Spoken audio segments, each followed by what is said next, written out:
O programa a seguir é uma produção independente. Seu conteúdo é de total responsabilidade de seus idealizadores.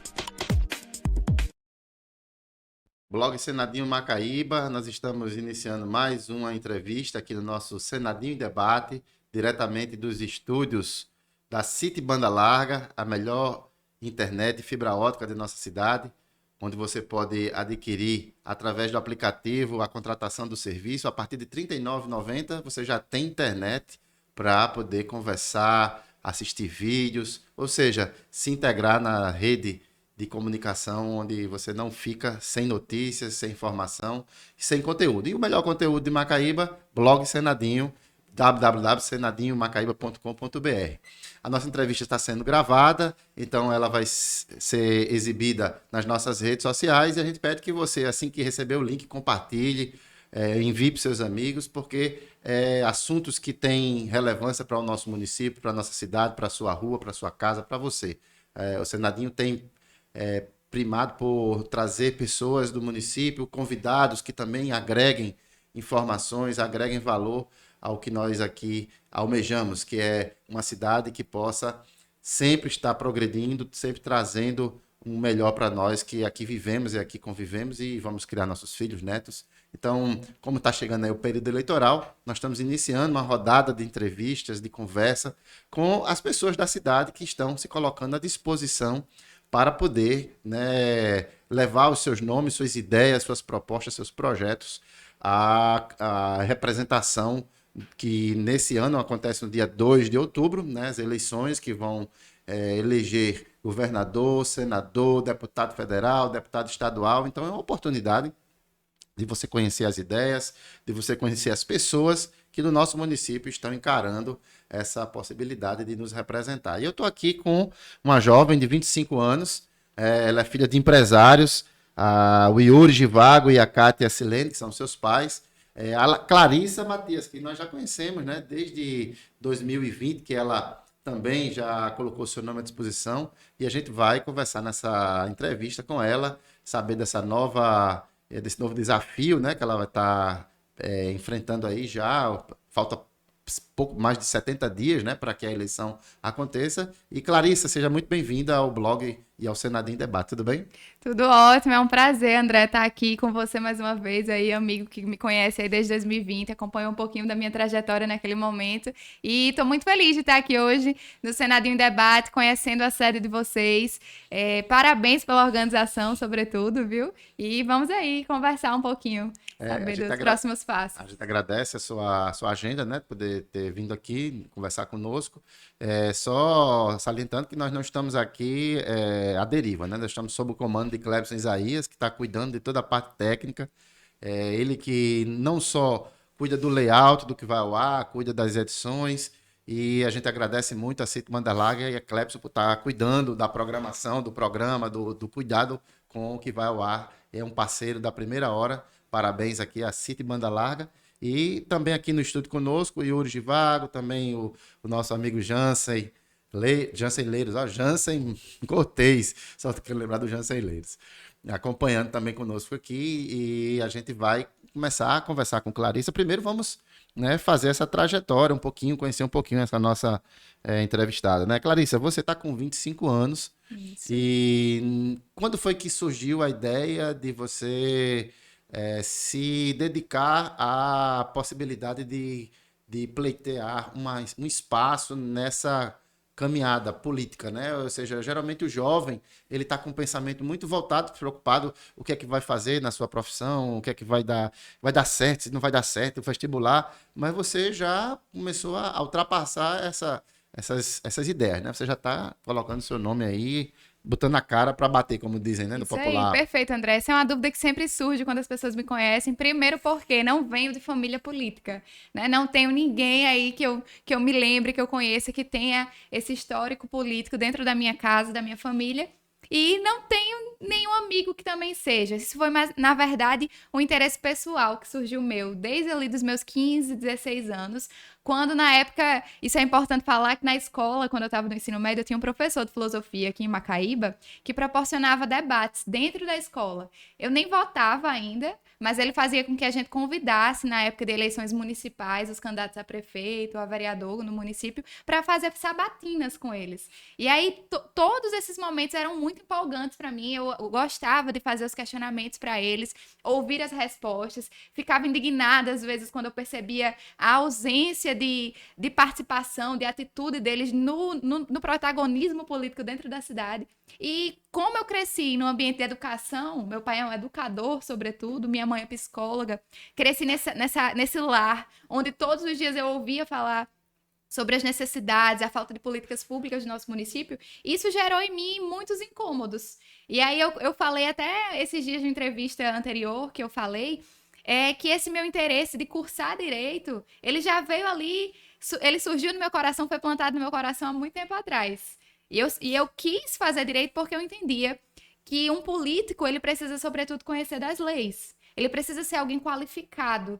E eu tinha esse interesse de um dia estar na política. Eu não sabia quando, nem em que momento. Primeiro porque me diziam o seguinte, como é que você vai entrar na política? Para entrar na política tem que ter dinheiro. E eu não conseguia entender por que as pessoas diziam isso.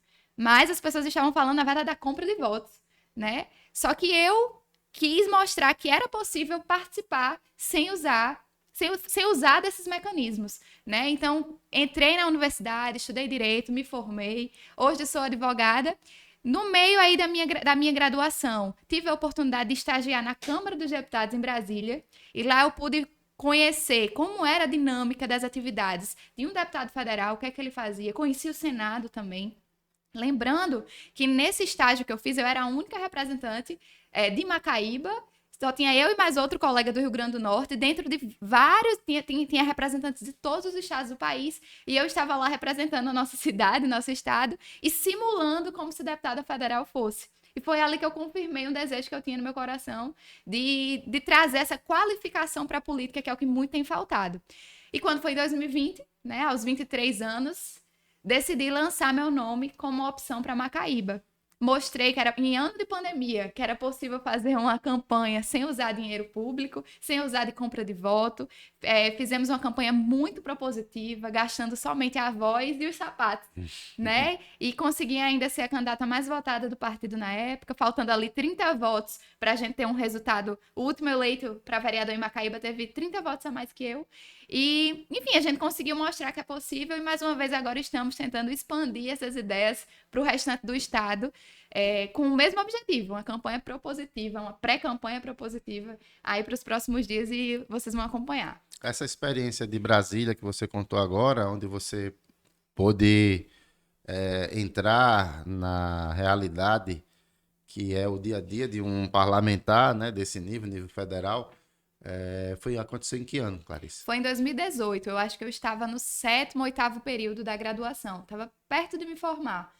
Quando eu tive essa oportunidade de ir para lá, ficamos 15 dias em Brasília, chama de estágio visita, onde os jovens vão conhecer a dinâmica da casa, do Congresso Nacional, a gente pode assistir sessões no STF, no Supremo, e entender o que é o processo legislativo, que na verdade, André, uma das coisas que eu defendo é que, na verdade, essa educação do que faz cada poder, o executivo, o legislativo, o judiciário, devia ser trazido ali na escola, para os pequenos. Porque quando a gente sai da escola, quando a gente ali tem por volta dos 15, 16 anos, que começa a reivindicar as coisas, muitas vezes as pessoas não sabem de quem cobrar. Eu aposto que deve ter gente aí assistindo com seus 30, 40, 50, 60 anos e que, na verdade, às vezes vê uma coisa acontecendo e diz, isso é culpa do prefeito, é culpa da governadora, é culpa do presidente. Na verdade, as pessoas não sabem de quem é a atribuição de fazer cada coisa. Então, entender isso na prática, dentro do Congresso, foi fundamental para que, inclusive, eu pudesse repassar isso para as pessoas. Porque eu me coloquei na política como um objetivo de ser um instrumento de educação mesmo, de poder ser didática para as pessoas. As pessoas precisam ouvir alguém que explique para elas o que faz cada pessoa, qual é a atribuição e as competências de todo mundo. Então isso também vem, como você acabou de falar, da experiência que você teve na escola quando você estudava, né? Exatamente. Que havia os debates, havia Exatamente. as acariações. E é interessante, e não sei se em Macaíba existe algum projeto de lei que permitisse, né, as escolas, pelo menos do município, ter isso como prática, né, na rotina da grade curricular. É a questão do conhecimento de como funcionam os poderes, né, que organizam o município, organizam o estado, E uma organizam... coisa legal de falar, André, sobre isso, né? Já que a gente tocou nesse assunto de escolas, é que a questão que a política, na verdade, ela tá em todas as coisas. A política tá quando a gente precisa ser atendido num hospital, a gente tá andando na rua e tem um buraco, quando a gente precisa deixar uma documentação no cartório. Existe política em absolutamente... Na nossa respiração, a gente respira direitos constitucionais, né? Que nos garantem moradia, transporte, lazer, tudo. Então, o que a gente precisa trazer para as pessoas, o meu objetivo é de resgatar o sentido original da política. Esquecer a politicagem, colocar de lado a velha política, terminar com essas oligarquias que se seguem aí por anos, os mesmos sobrenomes, né, que vão se perpetuando no poder. Então, a minha estratégia, o meu objetivo sempre foi esse, né, mostrar que é assim que funciona, que deveria funcionar. Uhum. E que não é impossível, né? Nós acreditamos que isso é possível.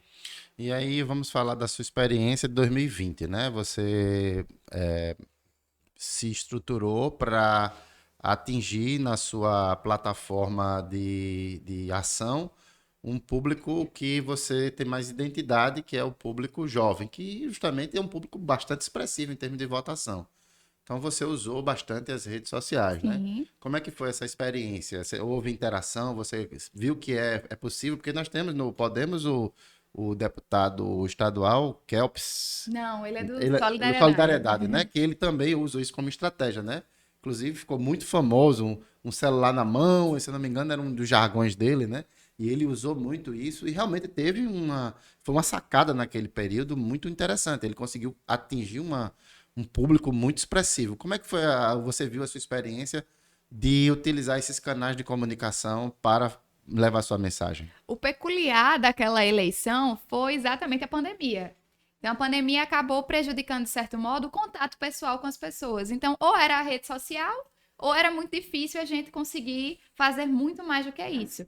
E aí, ao invés de fazer comícios das ruas, coisas do tipo, a gente usava da estratégia de fazer live mício, né? Usava os stories, aí, principalmente o Instagram. E Macaíba aceitou muito. Aceitou muito. Eu não esperava ter a quantidade de votos que eu tive, não por não acreditar na minha própria capacidade de fazer isso, mas porque a gente vinha de uma política ali de anos, vereadores de muitos mandatos, não se tinha uma renovação. Então eu achava que eu era mais nova do pleito em idade e no sentido de nunca ter me envolvido com a política, não ter pai político, não ter ninguém. Uhum. Então eu sabia que seria um desafio muito grande. Mas mesmo assim a gente conseguiu, através das redes sociais, chegar nessas pessoas com uma fala muito acessível para todos e que muita gente acreditou. Né? Acreditou porque as pessoas estão necessitando dessa mudança, dessa renovação, e Macaíba mostrou isso. Já visto o número de abstenções, né? Nós temos um Também. número de abstenções muito grande, que é aquelas pessoas que também já não acreditam mais. Perfeito. Né? Eles têm já não conseguem encontrar identidade na fala daqueles que estão Exatamente. fazendo uso do espaço político. Mas também você também usou um pouco do PAP, né? Do porta a porta. Me lembro que houve também essa ação bem coordenada, Todas né? as oportunidades que eu tive de andar em Macaíba, eu andei em todas as ruas, buracos, becos, né? Com a nossa equipe aí do Podemos, com o Jansen como candidato a prefeito, falando das nossas ideias e propostas, no porta a porta.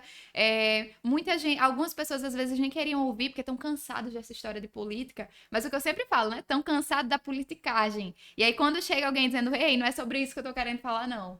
E aí houve uma receptividade quando a gente mostrava quais eram de fato as nossas intenções e foi muito legal, foi uma experiência assim que me amadureceu muito enquanto profissional, enquanto ser humano. Foi muito interessante participar desse processo político em 2020. E aí vamos lá para essa conquista. Você alcançou sua graduação, né? E em seguida você já também encabeçou uma especialização, é isso? Exatamente. Quando eu colei grau, ali em janeiro de 2020, E aí foi o ano da pandemia. Eu estava estudando para a primeira fase da OAB e tal. Fiz a primeira fase em março, decretou pandemia. A segunda fase que ia acontecer em abril foi adiada e foi se adiando. E foram muitas coisas acontecendo nesse ano. Comecei a apresentar um programa, que era o Gente de Atitude, que mostrava a realidade de pessoas de Macaíba, pessoas de garra, de coragem, que nos seus pequenos espaços, né, nas suas pequenas condições, conseguiam fazer o melhor que podiam. E a gente começou a se envolver com muita coisa, até que chegou o momento político e nada da segunda fase da OAB chegar, porque a pandemia não estava permitindo. Quando passa a eleição, que foi dia 15 de novembro a eleição, saiu a nova data da minha segunda fase da OAB, foi dia 6 de dezembro. E aí, do dia 15 de novembro, que foi o dia da eleição, até 5 de dezembro, eu só sentei, estudei, que eu tinha uma segunda fase da ordem para fazer. E aí, foi essa prova que eu fiz, fui aprovada. E aí, quando iniciou janeiro, eu comecei uma especialização em processo civil. Depois comecei a fazer um processo de residência judicial no fórum aqui de Macaé. Fiz um concurso, fui aprovada e comecei a fazer essa residência no fórum. A residência é um período como se fosse de estágio profissional, no gabinete aqui de um juiz. E passei na ordem, hoje sou advogada e logo em seguida passei no mestrado em Direito na UFERJ, em Mossoró. Estudei por lá 3 meses. Muito bacana conhecer a realidade de Mossoró. São 4 horas de viagem daqui para lá. É o oeste aqui, Potiguar. Mas existe uma realidade, um tipo de debate diferente do que acontece aqui perto da capital. É incrível ir perceber isso. E pude estar lá por 3 meses, até que veio a seleção da UFRN. E aí eu fiz a seleção da UFRN, fui aprovada. E hoje faço mestrado em Direito Tributário na UFRN, por ser mais perto de casa, mais cômodo, qualidade igual das duas universidades, mas tem sido uma experiência muito bacana porque é um intercâmbio cultural que a gente faz. Quando a gente vai na cidade vizinha, já sente a diferença. Qual é a demanda que ficou mais clara nessa realidade de Mossoró, nesses meses que você passou por lá, que você percebeu? A realidade de Mossoró, como ali muito próxima à Fortaleza, então existe uma semelhança de necessidades talvez muito parecida ali com aquela região ali pertinho do Ceará.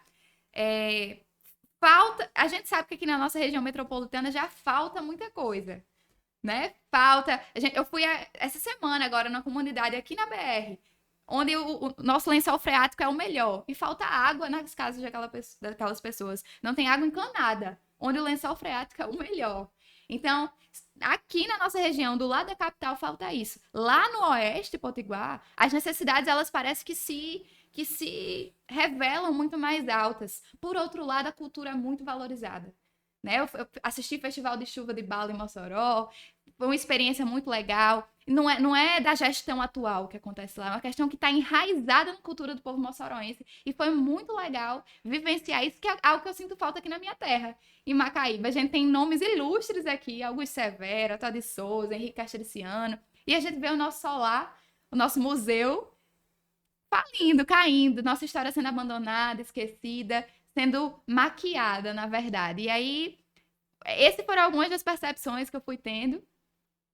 Mas, principalmente na área econômica, o meu mestrado é em Direito Tributário, Direito Econômico, a gente tem analisado a tributação do nosso país e a tributação do nosso estado. A gente percebe que temos uma das maiores cargas tributárias do mundo sobre o PIB. Inclusive, a nossa região aqui tem uma das maiores arrecadações tributárias do país.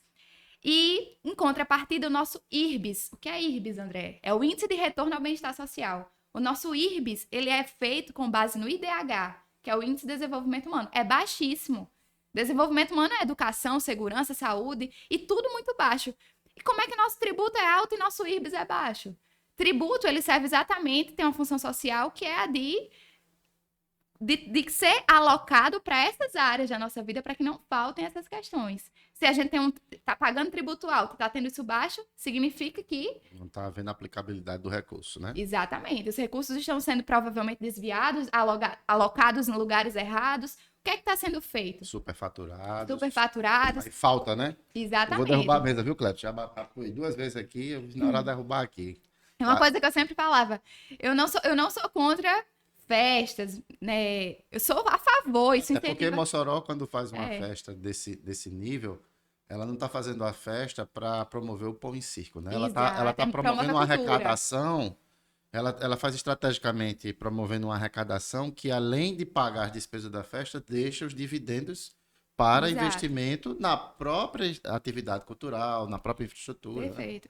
Eu não sou contra de maneira alguma a festa. Às vezes eu faço esse discurso, tem gente que vai dizer, mas você está sendo contra a festa na cidade, nunca teve. Não, de forma alguma. Eu acho que é importante, isso ajuda, né, o comerciante local, a cabeleireira, o carinha que vai ali vender a cerveja, a bebida. Sim, mas a questão é da alocação justa, da distribuição desse dinheiro de forma justa. O que não pode é você ter a festa que promova o comércio e no outro mês você faltar o medicamento no posto de saúde, Exato. porque não houve um Eu não olhar... falo nem no outro mês, né? eu falo no mesmo dia. No mesmo Enquanto dia, a festa aqui acontecendo, na UPA tá faltando atendimento. Então eu falo muito mais dessa questão, dessa alocação dos recursos, colocar no canto certo de forma adequada. Não é que deixe faltar para ali, deixe faltar. Não, a gente consegue distribuir isso de forma adequada e atender todas as demandas da sociedade. E o que é que o seu curso está lhe trazendo de informação nova? Porque muitas das vezes a gente está fazendo um curso que não está trazendo nada de novo para a gente para oferecer à sociedade, né? Perfeito. O que eu penso é que a academia, a universidade, por exemplo, eu me formei em comunicação, o curso de comunicação do ano que eu me formei para cá é totalmente outro, né? Porque não tinha as mídias digitais, não tinha os blogs com esses apps, então é outra realidade. Não se faz marketing e comunicação como se fazia há 5, 10 anos atrás. O que é que você está encontrando na especialização que você pode dizer que é algo que pode trazer para, por exemplo, um mandato de um deputado federal, um deputado estadual e um vereador, o que eles se beneficiariam tendo como uma visão de gestão o que você está colhendo hoje na universidade? O objetivo do mestrado, né, é sobretudo a pesquisa, né, do doutorado, a gente está ali para pesquisar e encontrar respostas, como um químico que junta fórmulas ali e encontra uma vacina, por exemplo, a solução para uma doença. Então, o objetivo do mestrado, da minha pesquisa, é encontrar o remédio, a cura para essa doença que é a alocação de recursos. E aí, o nosso objetivo, a gente já vem trazendo vários estudos que mostram o potencial econômico do Rio Grande do Norte e a doença, ela já é nítida, né? Que é exatamente essa má alocação de recursos. E é simples resolver, André, não tem mistério. É a questão da tarifa adequada, da tarifa justa, da alocação de tudo isso, dos meios que vão contra a corrupção, né? Se nossos parlamentares eles seguissem esse discurso, essa coerência, muito provavelmente a gente teria, já que nós temos a maior arrecadação tributária, a gente teria isso, resolveria esse problema, né? Então, eu acho que a solução para essas questões é exatamente a gente seguir a própria Constituição, que já garante, por meio da função social do tributo, que essas coisas aconteçam. A função social das coisas, elas precisam ser cumpridas. Sair do dever ser e se tornar. Né? Eu acho que é mais isso. Aí me fale o seguinte, você como trabalha hoje no ambiente acadêmico, nós sabemos que há uma necessidade de se haver um estreitamento entre a academia e a prática, né? O mundo real. Nós sabemos que dentro da fala que você fez com relação à questão da corrupção, nós temos mecanismos hoje de controle que foram implementados justamente para tentar diminuir essa abertura que existia. Por exemplo, eu me lembro que antigamente os dinheiros vinham para os estados e municípios e o camarada pegava o dinheiro de um negócio, botava no outro e ia fazendo o samba do crioulo todo. No final das contas, alguma coisa ia se perder pelo caminho. Hoje em dia, já existe uma pactuação que você não pode pegar o dinheiro de uma realidade, por exemplo, saúde, você vai colocar em outra. E tem um tal do Ministério Público que fiscaliza. Tem um Tribunal de Contas que também... Como é que isso também é visto lá no seu curso? Essas ferramentas, elas estão sendo melhoradas?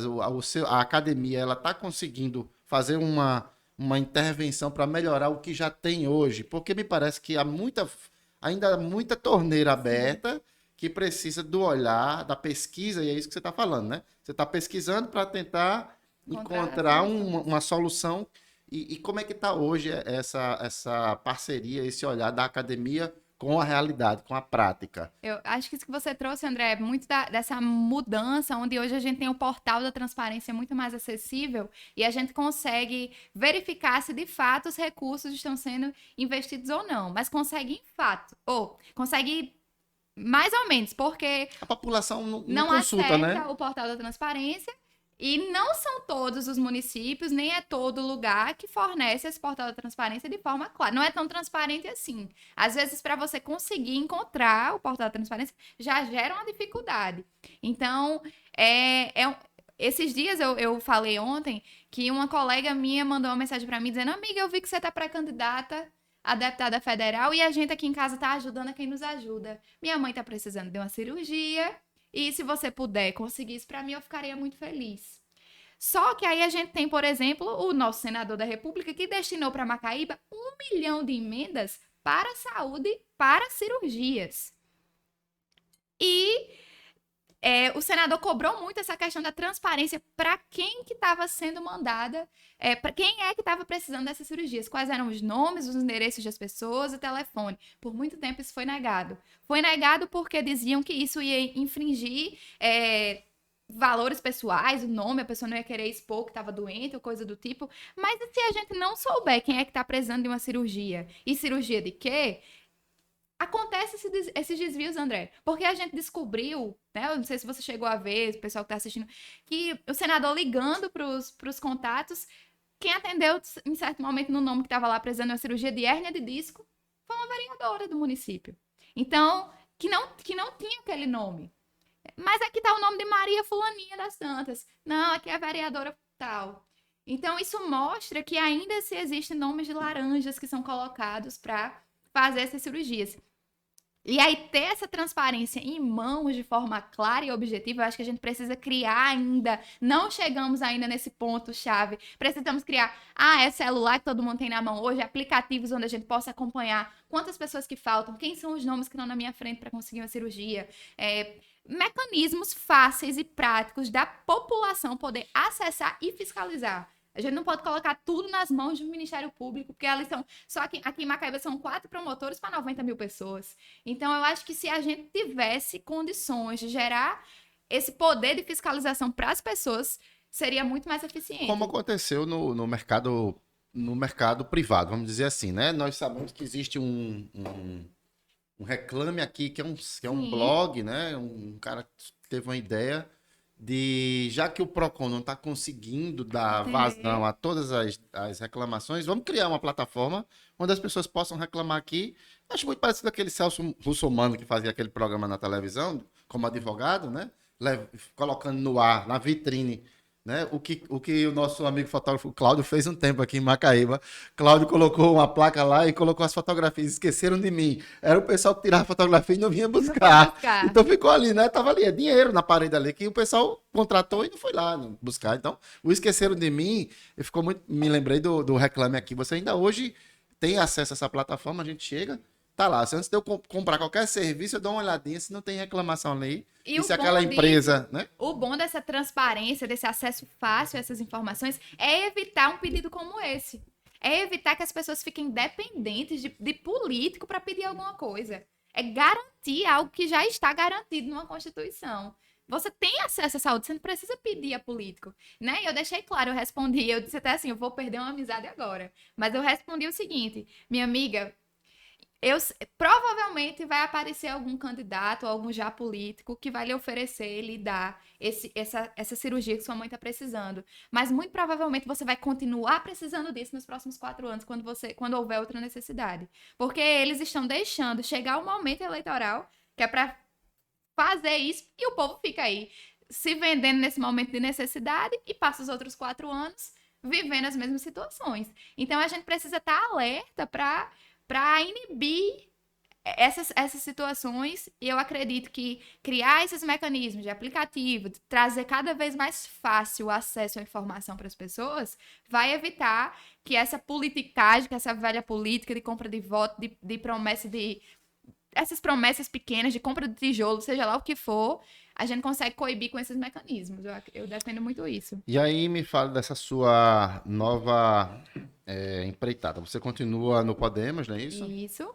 você vai estar, você está pré-candidata a deputada federal, não é isso? Perfeito. E aí, quais são as suas plataformas de ação, de fala, de comunicação para o seu público com relação a Clarissa, a diferença entre a Clarissa candidata a vereadora e a Clarissa pré-candidata a deputada federal? Acrescentou alguma plataforma? Tá trazendo as mesmas defesas? Como é que tá essa organização? André, hoje eu sou presidente estadual da Juventude do Podemos, do Rio Grande do Norte, e o que mudou, talvez, de Clarissa de 2020 para cá foi muito mais a experiência, o amadurecimento, mas eu sigo com a mesma ideia, com o mesmo objetivo de fazer uma campanha propositiva, transparente, anticorrupção, levando esse conteúdo não só para a juventude. A gente fala da juventude porque é um público que está aí muito ativo, muito atento a essas questões, mas a gente quer chegar para todas as pessoas com essa didática de fala, plantando a semente de fazer a diferença. E nossas plataformas dos projetos, a gente tem a continuação do projeto que a gente começou com Macaíba Melhor, né? Mas a gente está expandindo isso por todo o estado do Rio Grande do Norte. Começamos a ouvir as necessidades aí das comunidades. Estamos indo visitar outras cidades. Santa Cruz estaremos lá em breve, ouvindo mais uma vez as necessidades de lá. Você tem um braço familiar em Santa Cruz, não é Sim, isso? minha família é de lá, a maioria. E estaremos lá em breve e ouvindo e ajudando a construir cada vez mais esse projeto para levar para o Rio Grande do Norte o melhor projeto possível. Então, o Macaíba Melhor, ele vai se transformar em RN Melhor. Exatamente. Muito Perfeito. bem, legal. E me fale aí, você tem uma linguagem muito voltada em defesa das causas da mulher, né? Também. Me conte aí o que é que acrescentou nessas suas idas à experiência, tanto em Brasília, como a ida a atuar como estagiária no setor da Justiça, né? No Ministério, no Fórum. O que é que acrescentou em termos de informação e de upgrade na sua base aí de defesa com relação às questões ligadas à mulher? Perfeito. Você ia falar Ministério Público, né? Não, Mas em não. 2016 e 2018 eu também tive a experiência de estagiar lá no Ministério Público. E, André, esses dias eu estava no seminário na universidade com um professor de Teoria da Constituição e eu falei para ele assim, ao final da apresentação: apesar de termos feito tudo o que fizemos, ainda somos os mesmos e vivemos como os nossos pais. E aí você tocou no tema da violência doméstica. Apesar de termos feito tudo, apesar de hoje existir Lei Maria da Penha, apesar de existir medida protetiva, os números eles não têm diminuído, né? A violência contra a mulher ela continua acontecendo, a medida protetiva ela serve muitas vezes somente quando a gente consegue encontrar o homem agressor e dar essa punição, mas muitas vezes a mulher que tem saído do lugar que ela mora, fugida para ir para outro canto, para não ficar no mesmo lugar que o agressor está, e aí nesse momento ela acaba saindo do espaço de acolhimento, indo para longe dos amigos, da família, se acolher em outro lugar para se distanciar daquele agressor. Então, ainda não tem sido suficiente a medida protetiva.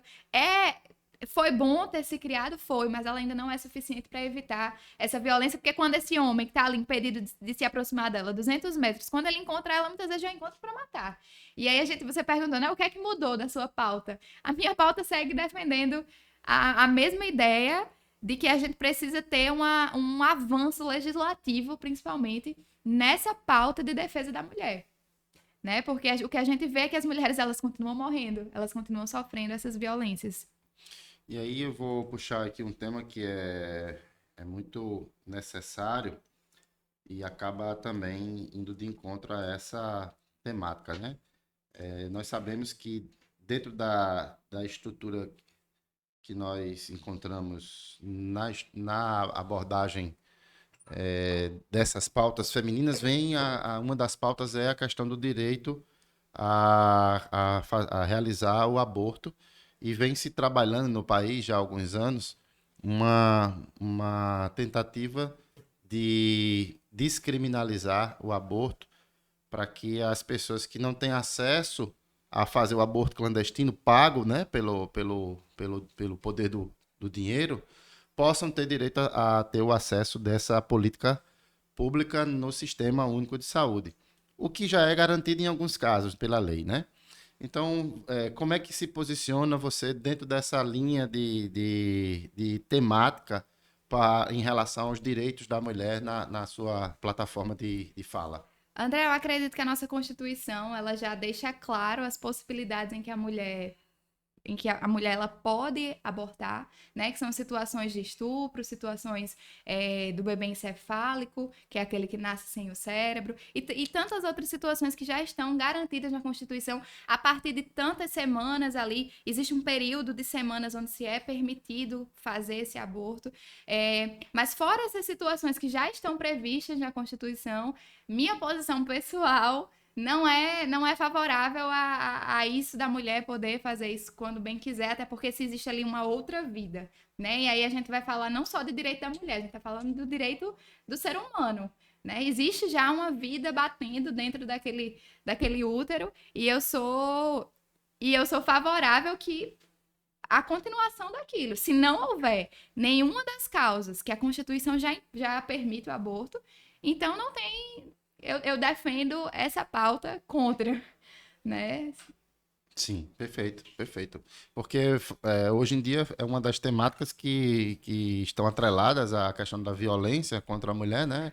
A questão do estupro, e muitas das vezes com o estupro vem a questão da gravidez. E aí, pela Constituição, você já realmente se posiciona a favor, né? Mas, assim, eu acredito que o que a gente precisa fazer para evitar, inclusive, o aborto, essas situações onde as mulheres querem abortar, a gente precisa chegar nas adolescentes, nas meninas, trazendo um discurso mesmo da educação, para evitar abusos, para evitar essa gravidez na adolescência. Acho que isso precisa ser mais falado, não só com meninas, com os meninos também. Existe uma cultura aí desde cedo da sexualização das crianças. As nossas músicas, os ambientes que a gente vive acaba fazendo com que isso aconteça cada vez mais precoce. A educação sexual, então, deveria ser uma política pública de Estado?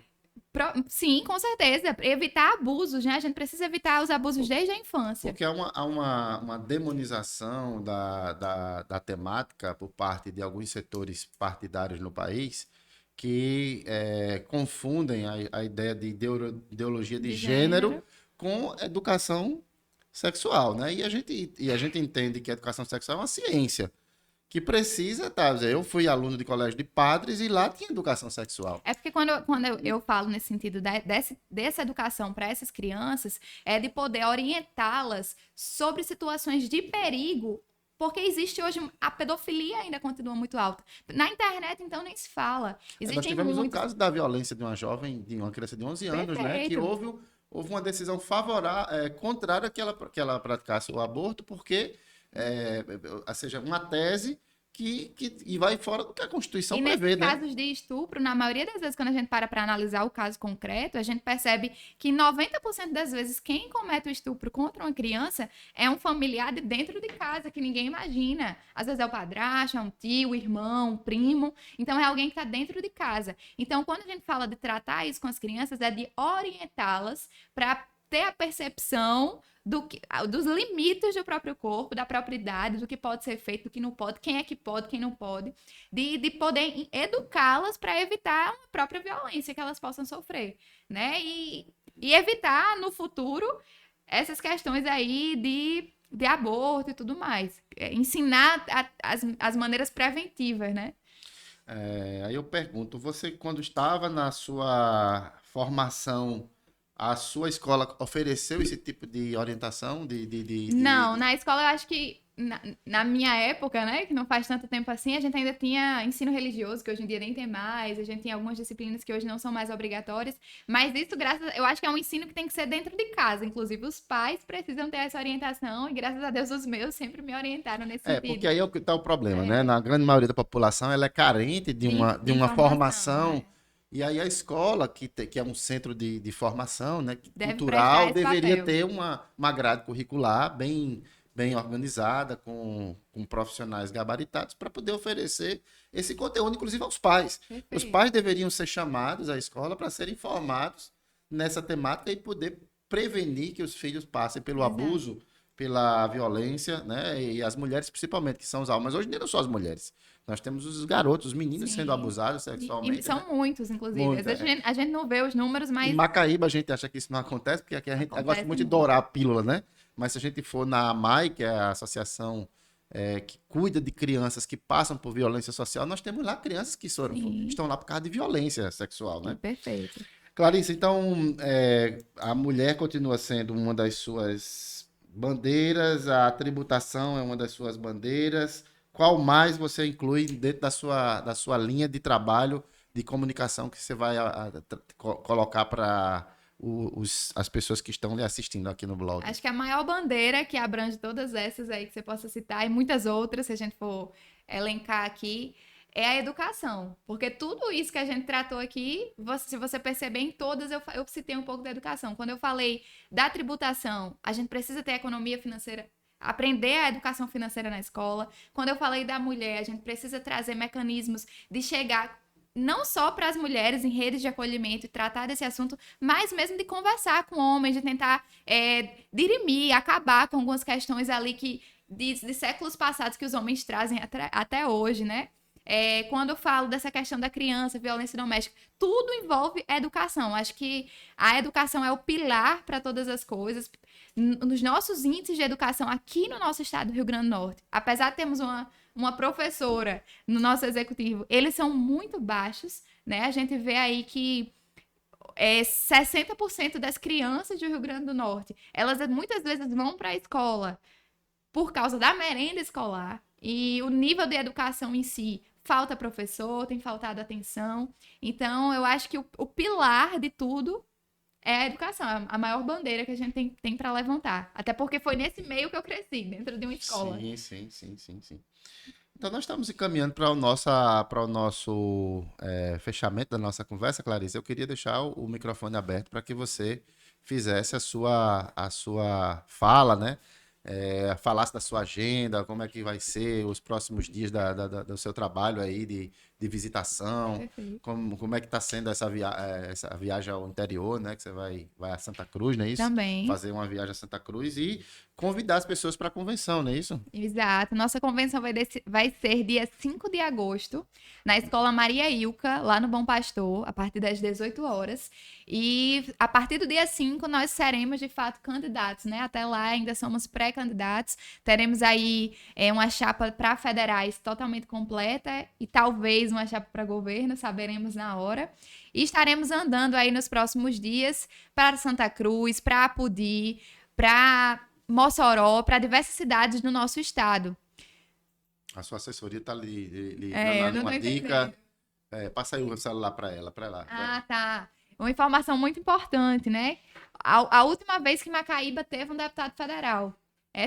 Que é algo que eu sempre venho falando, eu tinha falado aqui ainda. O último deputado federal que nós tivemos em Macaíba foi há 130 anos atrás. Você sabia, André? 130? 130. Já tivemos estadual aí nesse período, mas federal já faz todo esse tempo. E qual é a importância de termos um federal no nosso estado? Né? Quando a gente para conversar com as pessoas, às vezes o povo não sabe nem o que é que faz um federal estadual. Que é onde eu volto para a educação, que a gente precisava ter aprendido isso lá na escola, que é o executivo, legislativo e judiciário. E para finalizar aqui, se você me permitir, o judiciário, né, que é onde eu trabalho hoje, muita gente chega e vai dizer assim, o judiciário é lento, é moroso, tem suas dificuldades, isso e aquilo outro. Só que o judiciário, representando ali pela figura do juiz, é aquele que vai ouvir o seu lado, vai ouvir o lado da outra pessoa e vai chegar no convencimento. E desse convencimento, ele vai julgar o processo. Ele vai fazer uma sentença julgando. E ele julga com base em quê? Só no que você disse e no que você disse? Ele analisa tudo isso, olha para a lei e faz uma sentença. Ele julga conforme a lei.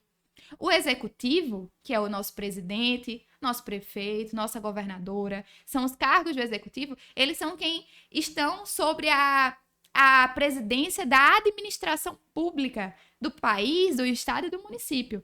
E nessa administração pública, eles tão somente executam leis que estão postas. Muito do que se passa pela fala do presidente não é ele quem impõe. Primeiro se passa por votação no Congresso Nacional. Então, o presidente fez isso e aquilo outro, fez isso e não foi bom, fez isso e foi ótimo. Mas espera, ele não decidiu sozinho, não. passa por votação de um Congresso Nacional. E quem é que é o Congresso? É o Legislativo. Tanto aqui na nossa esfera, Câmara de Vereadores é Legislativo, como o Congresso Nacional e a Assembleia Legislativa, deputados estaduais, compõem aí o nosso quadro do Legislativo. E o Legislativo são essas pessoas que têm o poder, inclusive, de impeachment presidente, de impeachment ministros do STF. Ah, não é o presidente nem a governadora que vai fazer isso, não. Todas essas pautas que a gente traz na sociedade, todas essas discussões, elas passam sempre pela votação de um dedinho de um deputado federal. Se ele diz sim ou se ele diz não. Então, o voto para deputado federal, se a gente parar para analisar, é o mais importante que existe. Não diminuindo os outros, não é que o presidente e o governador não seja. Mas sem uma Câmara qualificada, a gente não tem como ter um executivo funcionando. A gente não pode cobrar muito além do presidente ou do governador se a nossa Câmara está falha. Né? Porque é por lá que se passam todos os debates políticos e tudo mais. Então, a mensagem final que eu queria deixar era mais sobre isso, de que a gente tivesse...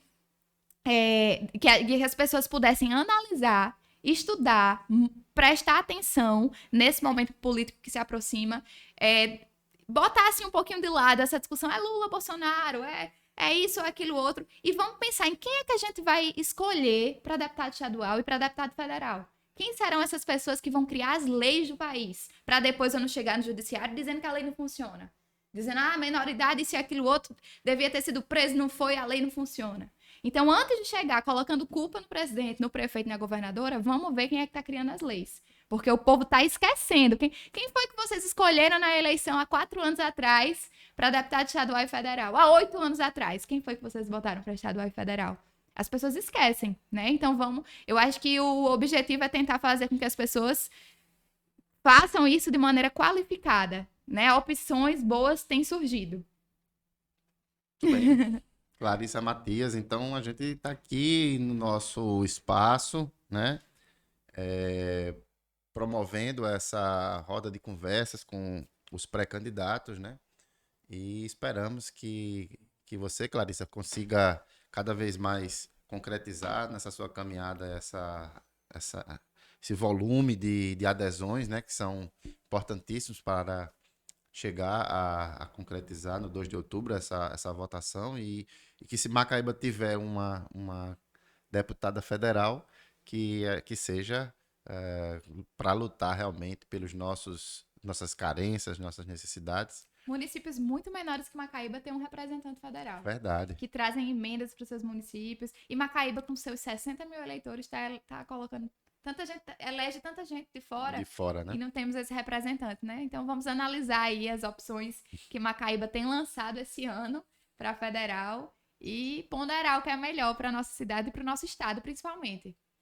Então ficamos aqui com a bate-papo com a Clarissa Matias e a gente espera você nossos próximos encontros, as próximas entrevistas, aqui com o apoio do Clebson, aqui com a audiência do Jansen, do Yuri e de toda a equipe que veio acompanhando a Clarissa hoje, que a gente vai se despedindo e nos encontramos no próximo Senadinho em Debate. Um abraço e até a nossa próxima oportunidade.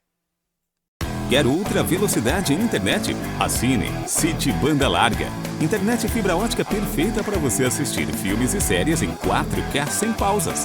Acesse suas redes sociais. Fazer downloads é muito mais rápido. 50 megabytes, R$ 39,90 por mês. 90 megabytes, R$ 59,90 por mês.